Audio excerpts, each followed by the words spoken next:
Hello, everyone, and welcome to this interview, this Lady Diversity Power interview with the one and only Linda Fisk. I just want to share with you a little bit about this amazing woman. So, Linda Fisk is a multi-award winning leader, keynote best-selling author, and university professor, dedicated to amplifying and extending the success of other high-caliber business leaders. She is the founder and CEO of LeadHERship Global, a community of unstoppable women enhancing their leadership blueprint and embracing their power to be the best version of themselves in work and in life. In LeadHERship Global, Linda supports and guides ambitious creative women to move into the direction of their purpose, their mission, and their dreams with powerful connections, critical support, practical tools, and valuable resources to show up, speak up, step up in their careers and in their personal lives. Linda, thank you so much for joining me.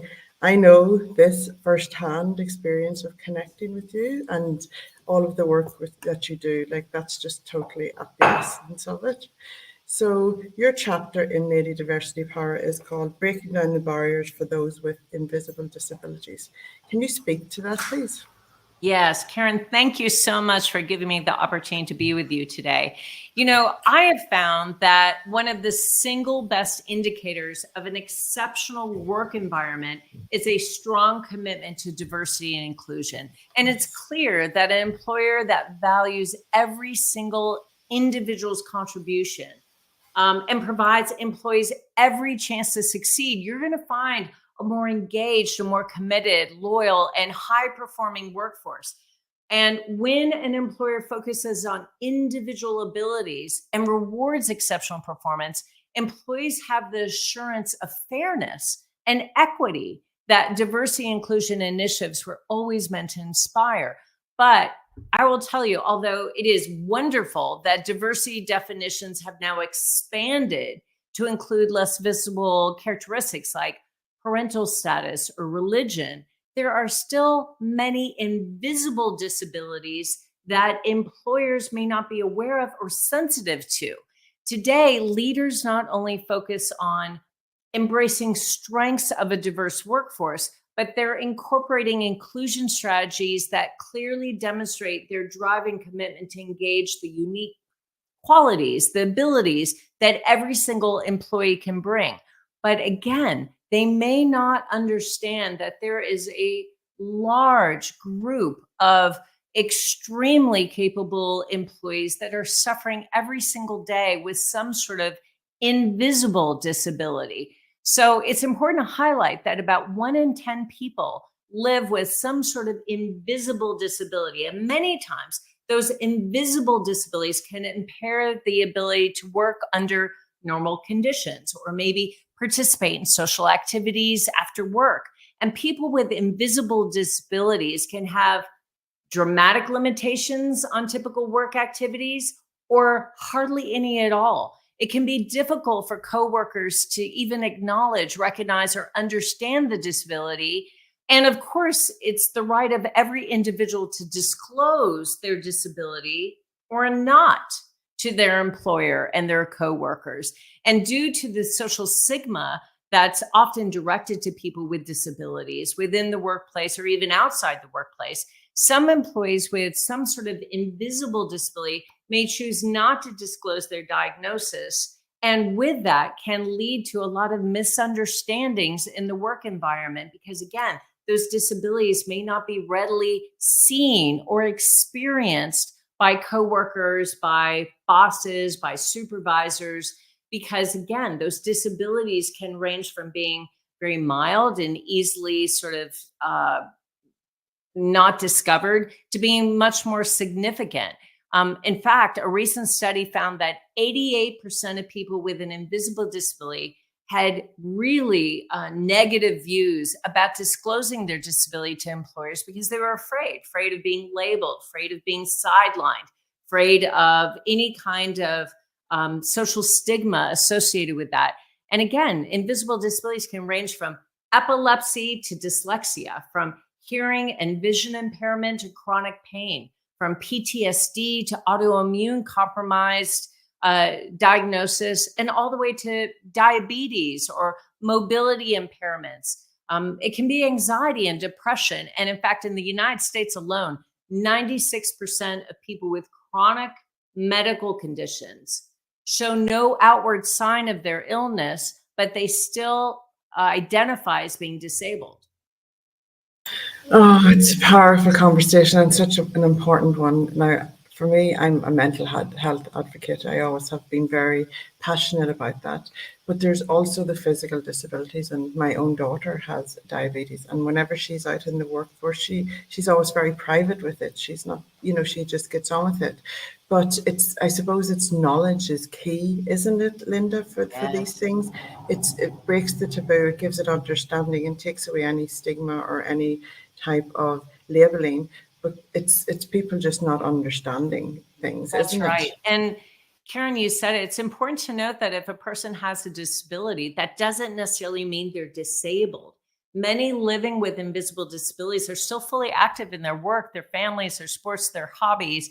But some with disabilities can work maybe full-time, maybe part-time, but they may struggle to get through their day. Others may need assistance and they may have difficulty with daily activities, which make it difficult to maintain gainful or substantial employment. But in all cases, everyone with a disability is unique, and there are varying challenges and needs, as well as different qualities, characteristics, abilities. But a lack of sensitivity to another's disability, especially an invisible disability, can create misunderstandings, resentments, frustrations, which can worsen the situation. Now, again, every single person is afforded the benefit of deciding whether or not they disclose their condition. But coworkers may consider someone with an invisible disability as lazy or weak or antisocial or incompetent, maybe aloof and distant, simply because they don't know what that person is dealing with. They don't know how that person may be suffering. So those suffering from invisible disabilities should be offered, in my opinion, the exact same considerations and protections as all other disabilities. No person should be discriminated against because of a disability, whether it's hidden or visible. Wow, and it leads to the conversation, doesn't it? And the kindness, it should be kindness first, and understanding that you never know what's going on behind the scenes for anyone at any given time, and to allow that for anyone, whether they have a disability or not.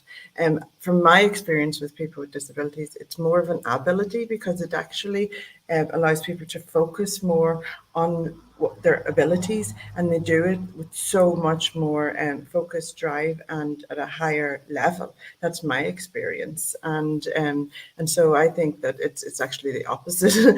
Quite often, a hidden disability is an ability. Can you speak to that? Yes, and you're right. Leading employers are committed to nurturing a diverse and inclusive workplace. Invisible disabilities can be, in most cases, identified, discussed, and considered with those leading workplaces that are committed to developing a diverse and inclusive environment. So when an employer focuses on individual abilities, as you said, Karen, and provides a safe and inclusive environment for everyone, every single person within a team to flourish, then employee loyalty soars, performance absolutely skyrockets, and inclusivity breeds, employee support. It builds morale. It nurtures employee loyalty, even down through line operations, where sometimes the message can get lost. But by focusing on individual abilities and rewarding exceptional performance, the company can engender that sense of fairness, that sense of just rewards that diversity and inclusion was always meant to instill. So I think smart leaders will start taking hidden disabilities into consideration. They'll reconsider and reconfigure diversity and inclusion programs to meet the needs of all people and become more sensitive to the growing population that are suffering from invisible disabilities. And in fact, as we are now turning the corner on the third year after the beginning of COVID, we now know that many of those who have seemingly recovered from COVID-19 are expected to face chronic health problems for the rest of their lives. These are called long haulers. And savvy leaders will rethink their diversity and inclusion programs to include invisible disabilities like that, giving those that are suffering appropriate accommodations and a safe place to disclose their unique disability.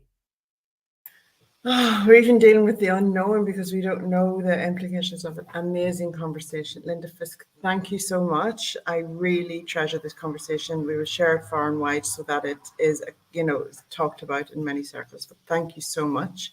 Thank Anybody you. wanting to grab a copy of Lady Diversity Power, of which Linda is an amazing guest contributor, you can get it on kmdbooks.com or anywhere online at your store. Linda, thank you so much. Thank you, Karen.